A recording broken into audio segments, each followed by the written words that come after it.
Hey there, I'm Chris Romano, motorsports journalist, now motorsports photographer, and I'm here at the Eastern Museum of Motor Racing, here to do a 1-minute interview. Chris, how did it all start? It all started for me back in 1969 when I convinced my grandfather, who didn't need a lot of convincing, to take me to Hudson International Speedway, where we saw cut-downs run in New Hampshire, Hudson, New Hampshire, and the minute I smelled methanol, I knew this stuff was for me. That's awesome. And knowing that that stuff was for you, what was your first dance? From that point on, of course, I'd fallen in love with all aspects of the sport. And in 1985, I was lucky enough to convince Speedway Scene to give me a column. And I started covering SK Modifieds at Thompson in 1985. So it kind of all began there. Like 2 years later or so, I was covering midgets with NEMA almost exclusively. And because I always loved open wheel, and I used to see midgets run at the old Westboro Speedway, where giants walked the earth, right? 100 laps at a high quarter mile. There was nothing like it. Back in the day. And the car counts were unbelievable. The car counts were silly, right? Yeah. You always had a consi, yeah. and some of those guys went home, yeah. So I stayed, I covered NEMA almost exclusively again through 2001 when I relocated for professional reasons to North Carolina. And so now I had to learn about stock cars. And fortunately, the late Craig Murto, great guy, had bought Late Model Racer magazine from Dean Nardi's suite of magazines. And I wrote for Dean and Bones for a long, long time for Trackside magazine in New England. So I started covering late models for Craig and did that for probably about 10 or 12 years or so. And then moved to New Bern, North Carolina, again for professional reasons. And in New Bern, for some odd reason, I was surrounded by drag strips. And covering oval track racing was a little bit more difficult because there weren't that many oval tracks out there. They all went dormant at one time or another, and nobody was running weekly anymore. So maybe 2 times a month or something like that. But drag strips are running 2 times a week, sometimes 3, like all through the year.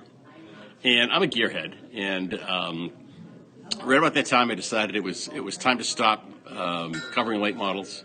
I didn't want to do another story about a 13-year-old in a race car. And so I gravitated toward drag racing, and I decided that with absolutely no experience whatsoever, I would pick up a camera and call my what? Because, wait a minute. because I was like in my 50s and figured, well, let's learn something new, and something that you're going to be incredibly bad at to begin with.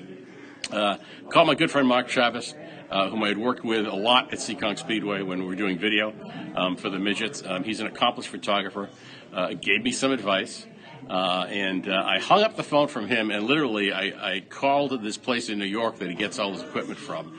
And lo and behold, a bunch of camera equipment came, and we used to have a drag strip in New Bern, North Carolina. And the following Saturday, I was there taking a lot of bad pictures.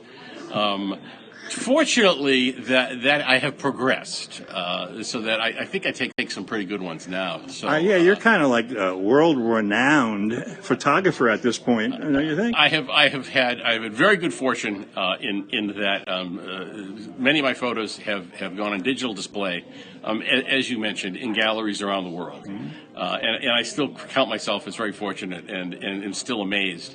I just got back from Montreal maybe 3 weeks ago or so for a showing in a gallery there.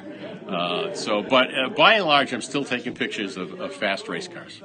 Absolutely an icon in our sport, in midget racing, in racing in general. And then again, like I said, we follow you on social media, and we see the iconic, world-renowned photographer, whether it be... So as a second or third or maybe fourth profession in your life, success every time out. like I say, I've been very fortunate, and thank you for those kind words. I had great opportunities. I was able to write for Speedway Scene. I was able to write for Lenny Salmons. I was able to write for Dean Nardi and Bones and Trackside. I was able to write for Chris Economaki. And when you're kind of immersed in that level of talent, your choice is to either aspire to that level of talent, or not, and you won't be there for long. So, like I say, I've been very fortunate throughout my years in the sport, and now with the photography, there's kind of a new wrinkle in the brain and a new set of things to do, if you will. Well, I'm proud to call you a friend, and I'm happy that we got this opportunity to sit down and learn a little bit about you, Chris. Thank you very much, and the feeling is very mutual. And I just feel fortunate to be embraced by so many in this sport.